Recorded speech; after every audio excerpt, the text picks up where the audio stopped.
Salut à tous, j'espère que vous allez bien et aujourd'hui on parle bouquin. Alors oui, comme vous l'avez vu dans le titre de la vidéo, je vais vous présenter ici mon top 5 des livres de développement personnel romancés. C'est-à-dire des livres qui ne sont pas spécialement bruts, d'accord, qu'on ne vous donne pas spécialement uniquement le contenu vraiment brut comme le ferait Anthony Robbins ou Napoleon Hill ou encore Dale Carnegie, qui sont de très bons auteurs, mais ils vous donnent simplement des techniques, des astuces vraiment brutes comme ça. Simplement, ces livres-là sont des livres un peu romancés et on suit en fait un personnage, on suit l'évolution du personnage et je trouve en tout cas pour ma part que c'est beaucoup plus immersif et beaucoup plus intéressant et j'arrive beaucoup plus facilement à comprendre ce qu'on me dit et à intégrer les techniques et les conseils qu'on me donne au sein de ces bouquins. Et juste avant de commencer ce top 5, il y aura une petite surprise à la fin de la vidéo, donc restez bien jusqu'à la fin. Donc c'est parti pour ce top 5. En 5e position, je vous présente ici Siddhartha. Siddhartha, donc de Hermann Hesse. Voilà, j'espère que c'est pas trop cramé. Voilà, je l'avance un petit peu. Ok, voilà, Siddhartha. Ok. Siddhartha, de toute façon, vous avez les liens de tous les bouquins dans la description si ça vous intéresse de vous les procurer. Alors, Siddhartha, c'est assez connu. Je ne connaissais pas moi avant de le lire. Ça se lit assez rapidement, c'est assez petit. Il n'y a que 150 pages. La seule truc qui est un petit peu lourde, qui alourdit un petit peu le texte, ce sont les noms qui ne sont pas habituels, en tout cas en Europe et en France en tout cas. Mais c'est un très bon bouquin qui parle en fait de développement personnel. On suit un homme qui va justement connaître les deux aspects entre guillemets de la vie qui sont le côté matérialiste et le côté spirituel de la vie. Et il va un petit peu faire son choix entre les deux, il va un petit peu expérimenter les deux et on suit en fait un peu son évolution avec les conseils qu'il a, qui transpirent en fait des discussions qu'il a avec d'autres personnages. C'est hyper intéressant. La seule chose qui est un petit peu lourde, comme je vous ai dit, c'est un petit peu les noms qui sont un petit peu tirés, je dirais, de l'Orient. Donc c'est pas évident de temps en temps à lire, mais ça reste intéressant.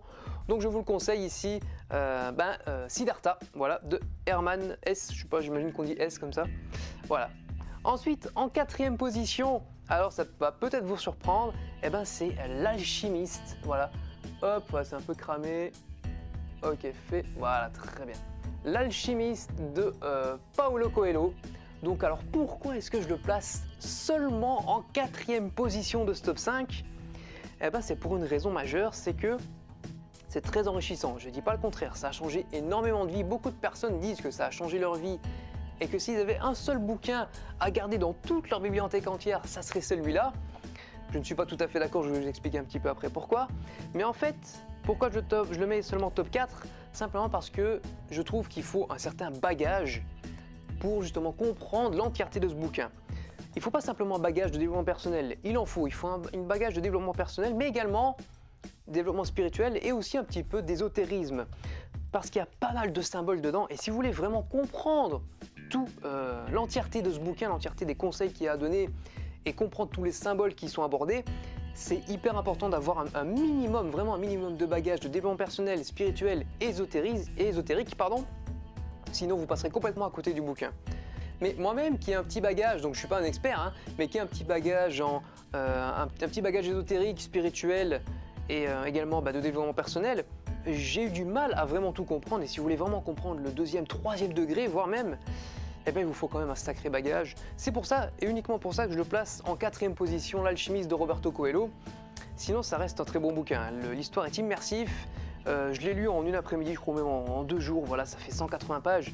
Ça se lit hyper rapidement. On est vraiment intégré dans le bouquin. Les conseils sont facilement, je dirais, les conseils basiques, d'accord ? Les conseils basiques sont vraiment facilement intégrables. Et c'est quelque chose que vous devriez acheter vraiment, je vous le conseille vivement. Simplement il faut vraiment avoir un bagage, il faut vraiment lire d'autres bouquins avant, sinon vous ne comprendrez pas toute l'entièreté de ce livre. Voilà. On passe ensuite au top 3, voilà le top 3 et qui arrive à la 3e marche du podium. C'est un livre de Robin Sharma d'ailleurs qui a 2 bouquins dans ce top 5 et c'est Le moine qui vendit sa Ferrari. Donc un bouquin extrêmement connu, voilà ça fait un peu le focus, voilà Le moine qui vendit sa Ferrari de Robin Sharma. Un bouquin très connu, je vous le conseille vivement, c'est vraiment très bien écrit, on est vraiment en pleine immersion dans le livre.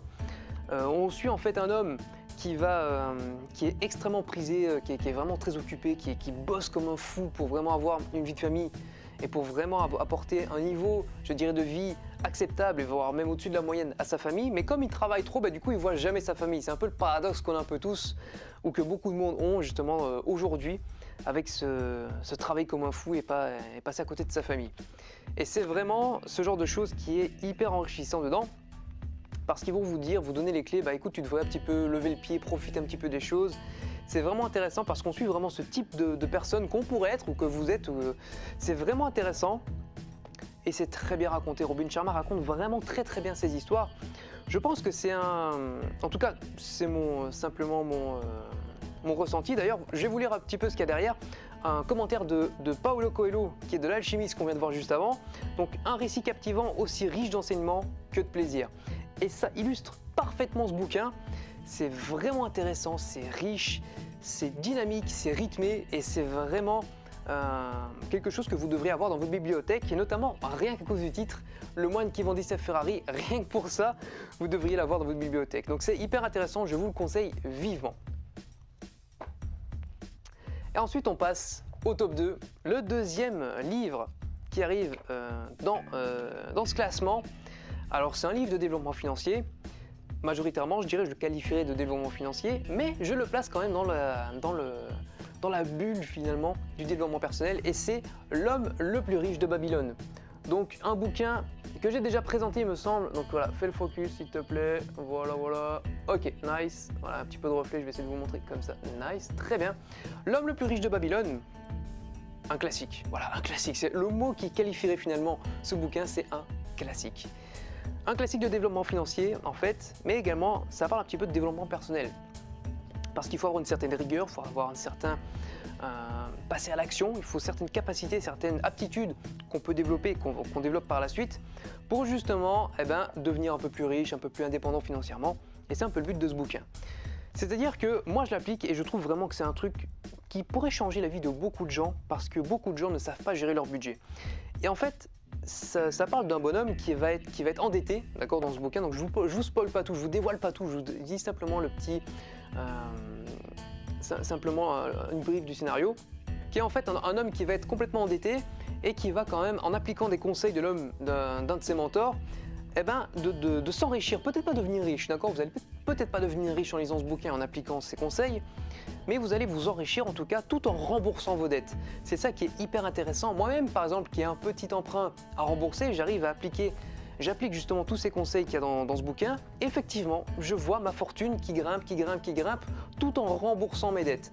Donc c'est vraiment un truc qui paraît contre-intuitif, mais je vous conseille vraiment de lire ce livre parce qu'il est hyper intéressant, pas spécialement en termes pas uniquement je dirais en termes de développement financier, de finances et d'argent, mais également en termes de développement personnel en tant que vision des choses. C'est vraiment quelque chose qui va élargir un petit peu votre vision et c'est hyper intéressant. Donc je vous le conseille vivement, L'homme le plus riche de Babylone. Et on arrive au Saint Graal, voilà, au top 1, celui qui arrive en première position de ce top. Et si vous avez bien suivi ce que je vous ai dit, c'est un livre de Robin Sharma, parce que il y en a deux dans ce top 5, et c'est le deuxième. Et ça n'est autre que Le leader sans titre. Donc je le rapproche un petit peu, j'espère que ça va pas trop être cramé, voilà, nickel. Le leader sans titre de Robin Sharma, c'est une pépite. Voilà, c'est une pépite simplement, c'est une grande pépite. C'est un livre qui m'a énormément impacté, c'est un livre qui n'est pas spécialement si connu que ça, parce que son livre qui est vraiment connu, c'est Le moine qui vendit sa Ferrari, mais ce bouquin arrive bien au-dessus de tous les autres. Je l'ai placé sur la première place du podium, c'est pas pour rien, il arrive de très loin en première position. Voilà, si vous cherchez à devenir un leader, si vous cherchez à vous développer, que ce soit personnellement, financièrement, professionnellement, c'est un livre qu'il vous faut. Franchement, c'est vraiment un livre qu'il vous faut. Ça vous prouve quelque part que vous n'avez pas besoin d'être un grand PDG d'une multinationale pour être un leader. Vous pouvez être femme de ménage, vous pouvez être ouvrier, éboueur, cuistot. Dans tout ce genre de métier, vous pouvez devenir un leader dans votre vie. Et c'est vraiment les conseils qu'il donne ici, et ça m'a vraiment ouvert les yeux. Ça me dit, mais waouh, en fait, c'est vrai qu'on n'a pas besoin d'être un manager de fou, d'être un PDG pour vraiment être un leader. Il y a vraiment d'autres choses à appliquer. Et le fait d'être un leader dans sa vie, c'est vraiment important. Je ne vous spoil pas ce qu'il y a dedans, c'est hyper enrichissant. On incarne en fait un petit bonhomme, on incarne un homme qui va en fait suivre des leçons, qui va recevoir des leçons de 4 mentors. Donc 4 grandes leçons qui sont justement dépeintes dans ce bouquin. C'est très intéressant, franchement. Si vous devriez acheter qu'un seul bouquin dans ce top 5 que je vous ai présenté, c'est celui-là. C'est Le leader sans titre de Robin Sharma et pas un autre. Vous devriez franchement l'acheter. C'est celui que je conseille le maximum, le plus. C'est vraiment un bouquin qui a, je pense, changé ma vie et qui peut changer énormément de vies aujourd'hui. Donc je vous repasse rapidement les 5 bouquins, hop, je les reprends rapidement que je les ai posés, voilà, hop. Donc en top 5, Siddhartha, voilà, Siddhartha de Hermann Hesse, très bon bouquin, voilà, bien romancé, juste les noms qui sont un petit peu lourds, mais sinon c'est vraiment bien, ce qu'il y a dedans c'est vraiment intéressant. L'Alchimiste de Paulo Coelho, ultra connu, voilà, s'il faut j'ai même pas besoin d'expliquer un petit peu ce qu'il y a dedans. C'est aussi très intéressant, très enrichissant, je vous le conseille aussi, mais il faut, comme je vous ai dit, un certain bagage pour bien tout comprendre. Le moine qui vendit sa Ferrari en 3e position de Robin Sharma, très intéressant. Oula, j'ai plié un petit peu le livre, c'est pas grave. L'homme le plus riche de Babylone, un classique, voilà, c'est simplement un classique. Et Le leader sans titre, une pépite. Voilà, j'ai résumé les bouquins en un seul mot, c'est vraiment ça qu'il vous faut. Voilà, j'espère que ce top 5 vous a plu. Et pour équilibrer un petit peu la balance, parce que je dis beaucoup de bien de Robin Sharma, eh ben je vais aujourd'hui, en petit bonus, en 6e bonus, en 6e livre, vous déconseiller un bouquin à ne pas acheter. Ah oui, je sais, ça se fait pas beaucoup. Je ne veux pas cracher sur Robin Sharma parce qu'au contraire, vous avez bien vu si vous suivez mes vidéos que je suis un fervent fan de Robin Sharma. Mais il y a un bouquin que j'ai lu de lui qui m'a vraiment déçu, c'est celui-ci. Le Saint, le Surfeur et la PDG. Je vous déconseille fortement d'acheter ce bouquin, simplement parce que si vous avez lu les deux autres, que ce soit Le moine qui vendait sa Ferrari ou Le leader sans titre, c'est inutile presque de lire ce bouquin-là. Alors, il y a certains enseignements qui ne sont pas dans les autres, je ne dis pas le contraire, simplement, c'est vraiment mineur par rapport à toute la quantité de savoir qui est divulgué. Donc c'est-à-dire que moi, au fil de ma lecture, je savais déjà finalement, en lisant, ce que l'auteur, ce que Robin Sharma allait vouloir m'inculquer, allait vouloir me dire. Je savais déjà tout ce qui allait arriver, je savais déjà les retombées, je savais déjà comment ça allait se passer à la fin, seulement après 10 pages. Donc c'est pas hyper intéressant malheureusement. Et je vous déconseille un petit peu d'acheter ce bouquin.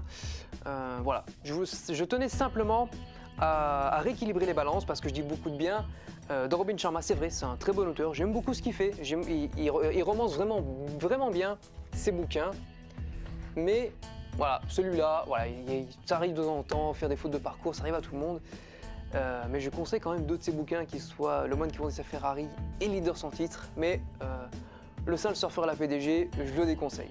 Voilà. Alors, une dernière chose, la prochaine vidéo de ce type-là ou simplement de livres que je vais peut-être un peu plus approfondir, donc n'hésitez pas à me dire dans les commentaires si vous voulez que j'approfondisse quelques bouquins, comme par exemple Le leader sans titre, si vous voulez en apprendre un peu plus, que je vous fasse ma review, que je vous fasse simplement mon résumé de ce bouquin, n'hésitez pas à me le dire dans les commentaires. Et ça arrivera un petit peu plus loin parce que j'ai attaqué en fait un autre livre qui est ici, qui, je pense, va également m'impacter énormément. Donc je vais simplement vous montrer ce livre d'Olivier Roland, que vous connaissez certainement déjà. Tout le monde n'a pas eu la chance de rater ses études, donc d'Olivier Roland. Je suis qu'au début, j'ai lu une 50aine de pages, sur 500 pages, hein. C'est un très gros bouquin, c'est écrit petit en plus. Mais je pense que ce bouquin va apporter énormément de valeur à ma vie parce qu'il y a énormément de contenu dedans. Certes, il y a beaucoup de pages, mais il y a beaucoup de savoir intéressant. Et c'est ça qui est vraiment utile quelque part. Donc n'hésitez pas à me dire dans les commentaires si vous voulez que je vous fasse la review de ce bouquin là ou d'autres bouquins que je vous ai déjà présentés sur la chaîne. Ça sera plus facile de faire ça par exemple. Donc n'hésitez vraiment pas à me dire ça dans l'espace commentaire. Et on arrive maintenant à la petite surprise. Si vous êtes resté jusqu'ici, félicitations. Vous allez voir justement la petite surprise que je vous réserve pour Noël. C'est simplement 1250 € de cadeaux que je vous offre sous forme en fait de code promo pour justement mes formations. Ça m'a beaucoup été demandé. Je vous offre 25 bons de 50 €, donc c'est plus de 50% de réduction sur mes formations. Il s'affiche juste en dessous, voilà, c'est simple, c'est Noël 2017 si j'ai bonne souvenance. Vous avez juste à entrer ce code promo lors de votre commande d'une formation et vous allez recevoir directement une réduction de 50%, donc de 50 € sur le prix des formations. Ça m'a été beaucoup demandé, donc beaucoup de personnes l'attendent. Il n'y en a que 25 et je vais arrêter également cette promotion le 25, donc à Noël je l'arrêterai. Donc voilà, il n'y a que 25 codes promo, donc ce sera les 25 premiers qui seront servis, donc n'hésitez pas il n'y en aura pas pour tout le monde, malheureusement. Donc c'est mon petit cadeau de Noël, je souhaitais vraiment vous faire ça. Donc ça marche pour Zéro colère, zéro stress et Plus jamais timide pour ces deux formations que j'ai créées spécialement pour vous. Donc n'hésitez pas à aller voir avec ce code promo. Sur ce les amis, j'espère que cette vidéo vous a plu. N'hésitez pas comme d'habitude à partager, à liker, à commenter, comme d'habitude et à vous abonner si ce n'est pas encore fait. Le compteur grimpe, je suis hyper content, c'est motivant finalement avec les petits commentaires que j'ai eu de temps en temps. Ça me motive à continuer et j'ai peut-être même une surprise pour vous avant Noël si j'ai le temps de la finir. Je vais vraiment me donner à fond pour essayer de la finir. Ça va certainement vous intéresser. Sur ce les amis, n'oubliez pas que la vie est un jeu. Alors amusez-vous bien. Ciao!